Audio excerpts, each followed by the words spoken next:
langit itu milik Rara. Wah. Dan kemudian kita jadi bertanya, apakah Ibu Mega juga sama dengan Rara?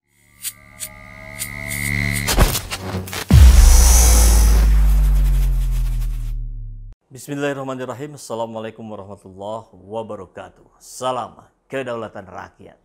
Sahabat semua, persoalan Rara masih terus bergulir. Dan kali ini melibatkan nama Megawati Soekarno Putri. Ya, dia sih nyebutnya Megawati saja ya. Tapi Ibu Mega kalau nggak salah. Tapi ya tentu yang dimaksud adalah Megawati Soekarno Putri. Setelah kita tahu di video-video sebelumnya kita bahas bahwa Rara ternyata projo. Dia berkali-kali ikut kampanyenya Pak Jokowi. Bahkan mengamankan hujan dari situasi itu. Begitu katanya ya. Karena kan langit itu milik Rara. Wah, gitu dia bilang di podcastnya Corbuzier. Bahkan remote-nya dia yang pegang. Astagfirullahaladzim. Langit itu nanti jadi egois. Langit itu atas izin Tuhan itu milik Rara. Di langit itu terisi teman-teman Rara, para pekerja, pembalap, pokoknya pemerintah. Nah, langit itu ada AC besar. AC besarnya itu rambutnya Rara.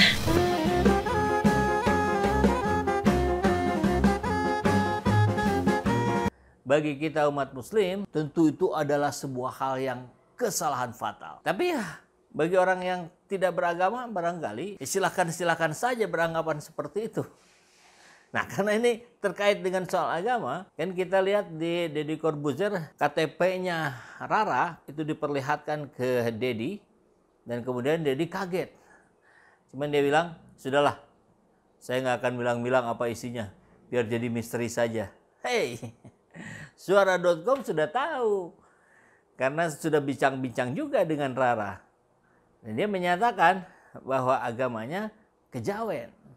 Maka itu tidak masuk dalam salah satu agama yang diakui di Indonesia. Makanya kolom KTP-nya kosong.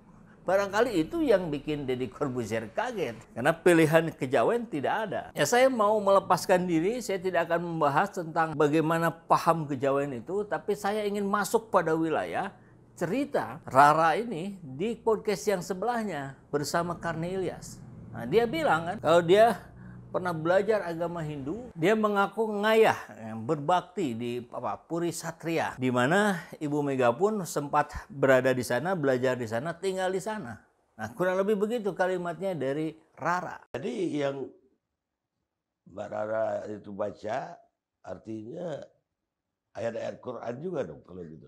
Saya non Muslim, jadi yang saya baca adalah mantra-mantra kejawen. Saya juga betul. belajar sedikit tentang agama Hindu. Jadi saya baca Gayatri Mantra. Jadi saya itu single parent dari 2013. Saya ngayah itu belajar berbakti di Puri Satria, tempatnya Bapak Cok Ratmadi. Dulu Ibu Mega juga belajar di situ.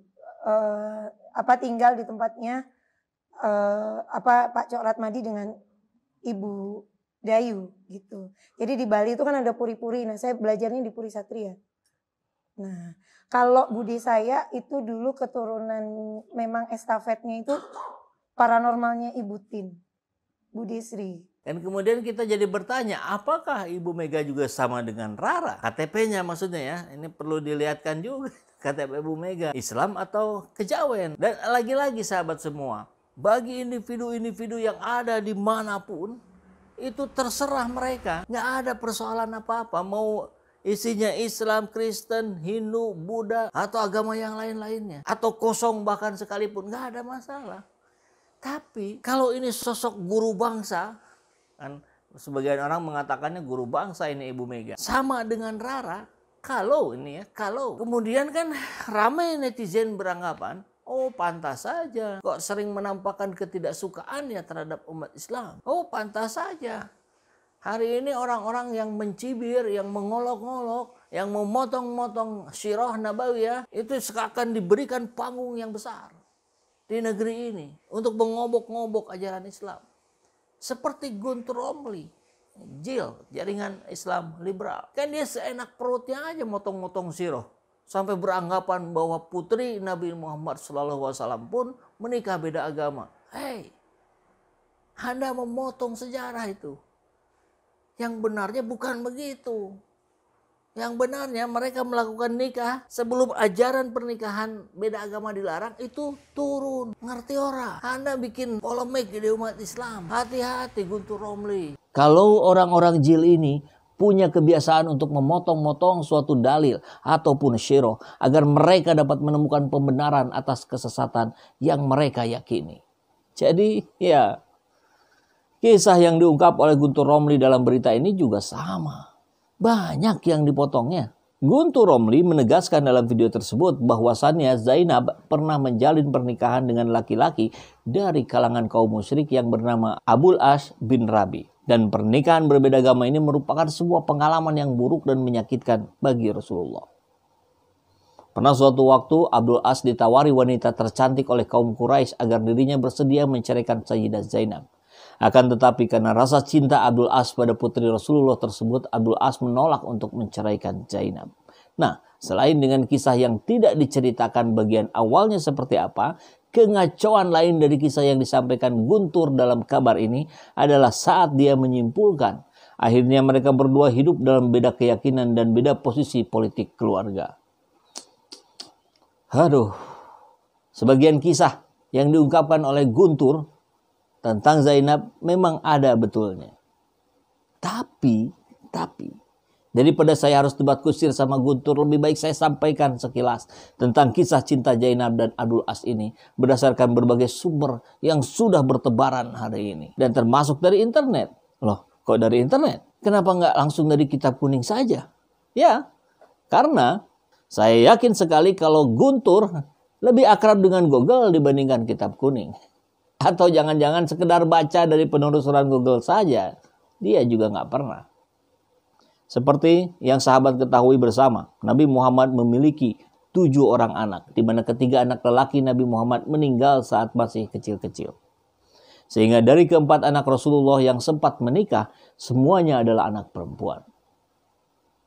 Dari sebaris kalimat pendek ini juga, kita bisa langsung mendapatkan hikmah yang besar.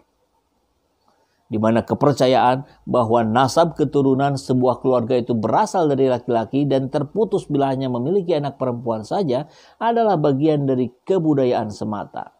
Karena seluruh nasab keturunan baginda Nabi yang ada saat ini, itu semua berasal dari nasab anak perempuan dari baginda Nabi Muhammad SAW.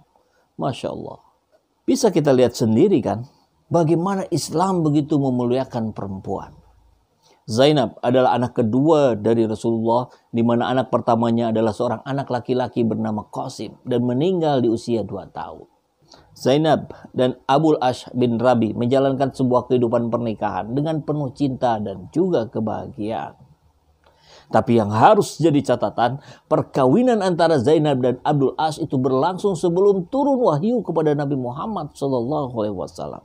Sehingga saat itu belum ada aturan yang menjelaskan tentang larangan nikah beda agama. Jadi sebenarnya tidak sekalipun Abdul As dan Zainab menjalankan hubungan pernikahan pasca hukum larangan pernikahan berbeda agama diberlakukan. Mereka menikah sebelum Muhammad menerima wahyu, dipisahkan oleh Rasulullah sejak tahun kedua Hijriah. Aturan itu turun di tahun ke-6 Hijriah. Dan mereka baru dinikahkan kembali setelah Abu As menyatakan keislamannya. Paham orang Gus Romli? Wallahu a'lam bishawab. Alhamdulillahirrabbilalamin, saat ini banyak sekali sahabat-sahabat dari Saiful Zaman Channel yang menjadi patron dari kegiatan ini. Yang mendukung, yang mensupport dengan berbagai cara. Luar biasa. Via WhatsApp, via grup, via media sosial lainnya. Bahkan tidak sedikit yang kemudian mendonasikan uangnya untuk perjuangan kami di medan dakwah ini. Ya jelas hal ini sangat membantu keberlangsungan channel ini karena kebutuhan pun kemudian bertambah. Tidak bisa lagi ini dikerjakan oleh 1-2 orang. Kita harus merekrut lebih banyak orang. Dan itu jelas membutuhkan dana yang tidak kecil. Oleh karena itu buat sahabat-sahabat semua yang terus mendukung kami, doakan juga kami untuk mampu istiqomah, untuk mampu terus menyuarakan dan menggemakan suara hati rakyat. Dan seperti biasa, bagi yang ingin membersamai kami dengan membantu operasional channel ini, sahabat bisa mendonasikannya ke nomor rekening yang ada di bawah sini. Dan silakan untuk mengkonfirmasikannya ke nomor yang ada di sini.